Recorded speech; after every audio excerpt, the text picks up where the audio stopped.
Quinn Wade, coming to y'all with that instant basketball analysis on the Analysis Playground on YouTube, exclusively on there forever. And we're going to talk about how the Boston Celtics ended up winning this game. Man, they was hot from three. They just couldn't miss at all. And the Heat, they couldn't really score really that much either compared to the Celtics. And man, what a good game. And the Celtics even brought it defensively in this one. They won the game 129 to 116. The Heat are 15 and 13 and 5 and 9 on the road. The Celtics are 16 and 11 and 9 and 5 at home.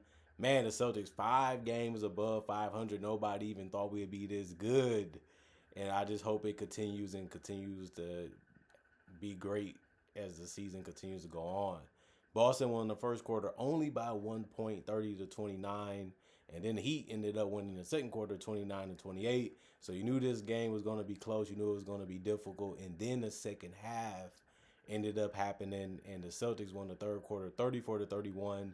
In the fourth quarter 37 to 27 to win this game by 13. We're actually going to talk about the Heat first. Jaime Jaquez Jr., 36 minutes. Every starter ended up getting double figures for the Heat. They all had a rebound or more, an assist or more in this game, showing that they was having a good balanced attack and everybody was getting theirs. It just didn't work enough for them to be able to win. Jaime Jaquez Jr., 36 minutes, 14 points. He was 5 of 15 from the field. Try to get close to the basket. Try to hit some push shots and some fadeaways. Sometimes it worked. Sometimes it just didn't, honestly. He also went 1 of 5 from 3. That didn't help much. And then he went 3 or 4 from the free throw line. I was just surprised that he was starting in general in this one. But he did have 8 rebounds and 4 assists, but it came with 4 turnovers. He also had 1 offensive rebound and 1 personal foul and finished as a minus 25 and plus minus. Not a bad game, just okay. You just have to live with it. You're just happy to get him in double figures because he could have had a worse game. Bam Adebayo got some alley-oops and stuff to go.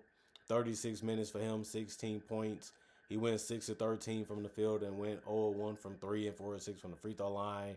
10 rebounds, a double-double for him. 4 assists, 3 turnovers, 1 steal, 4 offensive rebounds, 5 personal fouls, and a minus 15 in plus minus. Good game from Bam. Anytime he can get a double-double and make things difficult for his opponent defensively, you happy with that. Khalil Ware was their best scorer today, but he did it within 28 minutes. That was the lowest amount of minutes for the starters. He had 24 points and went 8 of 12 from the field and 6 of 7 from 3. He's really getting good with that 3 ball, and of course he's fast and long enough to finish around the rim. He also went 2 of 2 from the free throw line and had 14 boards. So he also had a double-double. He also had 2 assists with no turnovers and a block. He also had 5 offensive rebounds out of the 14, and he had 2 personal fouls and was a minus 9 and plus minus. Norman Powell continues to show that he's a solid player for him. 34 minutes, 18 points, 7 of 21 from the field. He missed so many threes in this game, finishing 1 of 11 from 3. That was a big reason why they was able to lose this one. Just too many shots and too many misses from Norman.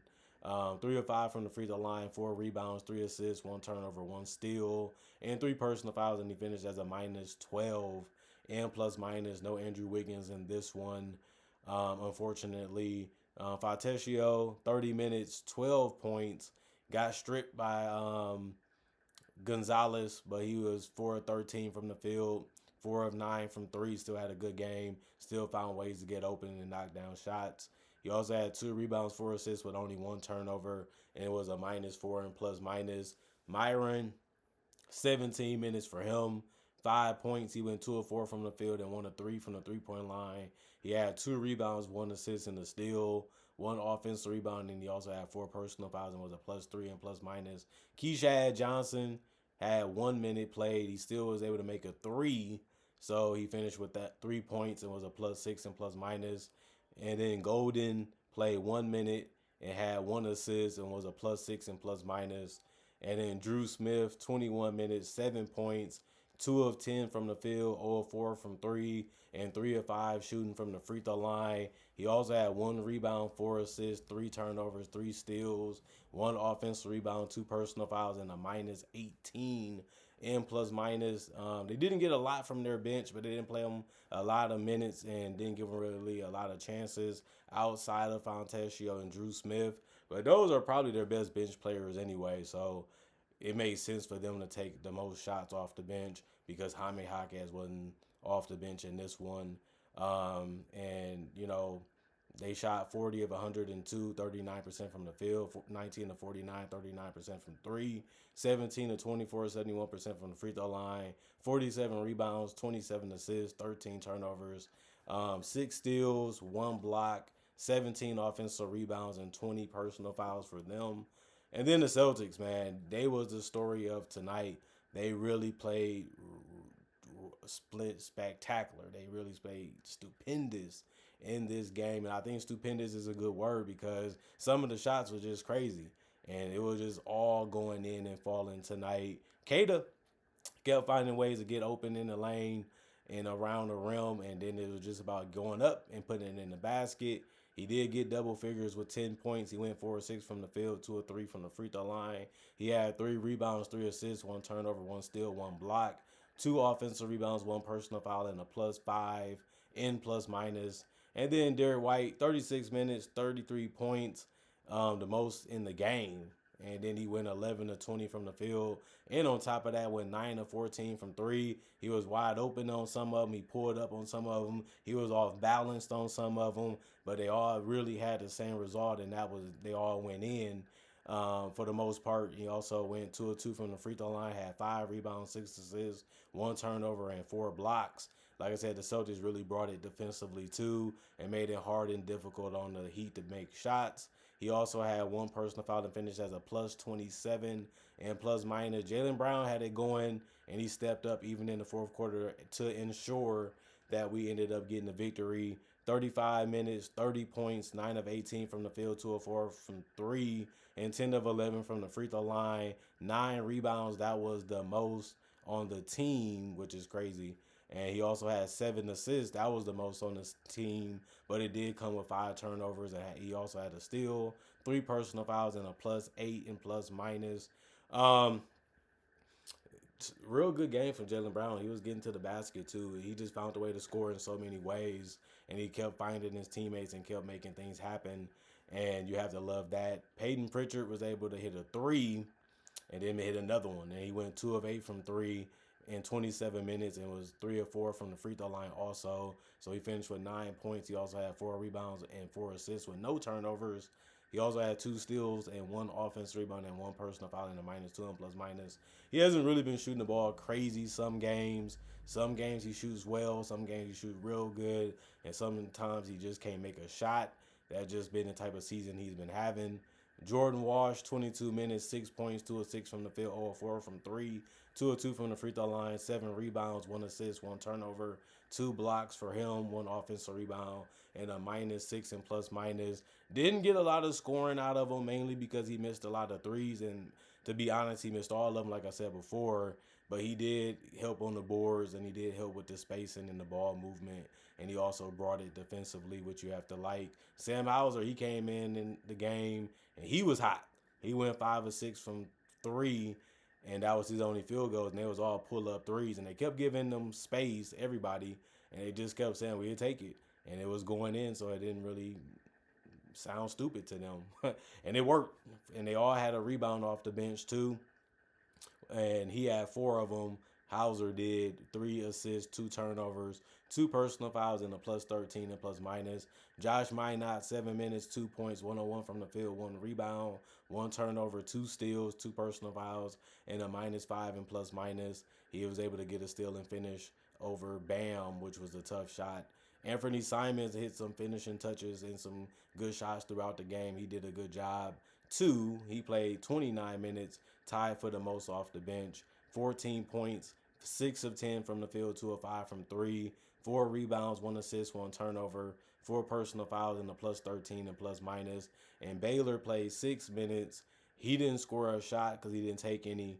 even from the free throw line, but he did have a rebound and one personal foul and was a -10 and plus minus. And then Hugo Gonzalez, he was able to get some good looks around the basket. All he had to do was finish him, but he also made a three in the corner. He finished with 10 points and went 4-7 from the field, 1 or 2 from three, and 1 or 2 from the free throw line. He also helped on the rebounds with 8. That was a lot considering that he came off the bench. He also had 2 turnovers, 2 steals, and a block, 2 offensive rebounds, and he finished the game with 4 personal fouls and was a plus 22 and plus minus. And then they ended up shooting 44 of 82. They took less shots than the Heat in this one, but they still made it at a way better percentage, 54 compared to 39. They shot the three-point shot way better than the Heat too, 21 of 43, 49% from three, while they shot 39% from three. And then 20 of 24, 83% from the free throw line. They both shot the same amount of free throws, but the Celtics made it at a better percentage, 83 to 71.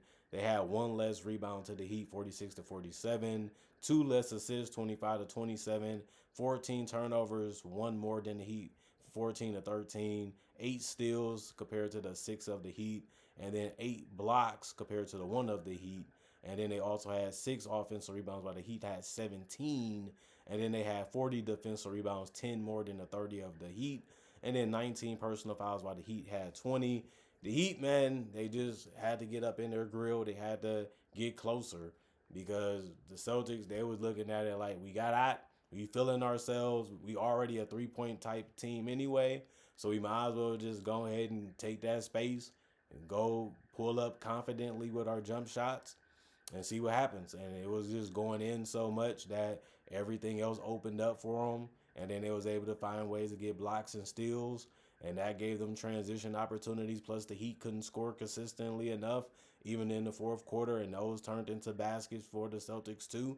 And next thing you know, the game was just out of control. And the Celtics was able to coast to victory after that. And then Jaylen Brown even did a step back pull up 3. And then that was a bucket. Let me get in there. He was like, everybody in threes. Let me go ahead and hit a couple. And then he did that too. So the Heat didn't really have a good chance of winning this one. These teams are just 2 teams that really match up well against each other, play each other very good, and it's just made for good entertainment. And this game was fun to watch, and it wasn't really a blowout throughout the whole game. It just turned to that by the end of the game. Comment, like, subscribe, share it, the notification bell to get the analysis when it first come out. I also do conversation videos just like this, but about various NBA only topics. I also do breakdowns of real footage of legends, current legends, rookies, and also future stars. And I also do mock draft and draft covers too. And not only that, I also got over 4,000 videos already on my channel that you can watch right now, and it's all for free. And on top of that, I also try to upload videos every single day throughout the day to give you something to look forward to and something to watch when it comes to basketball NBA content. Other than that, thank y'all for watching. Thank y'all for checking out the channel. Thanks for showing love. Thanks for showing support. Thanks for respecting me and my analysis. And thank y'all for appreciating the content for what it is, continuing to come back and continue to be loyal and consistent fans. And thank y'all for the new ones that want to check out the channel and be fans now or whenever you became one, even if it's recently. Other than that, y'all stay blessed up. Y'all stay good. Peace. And I'll see y'all later today, hopefully with more analysis.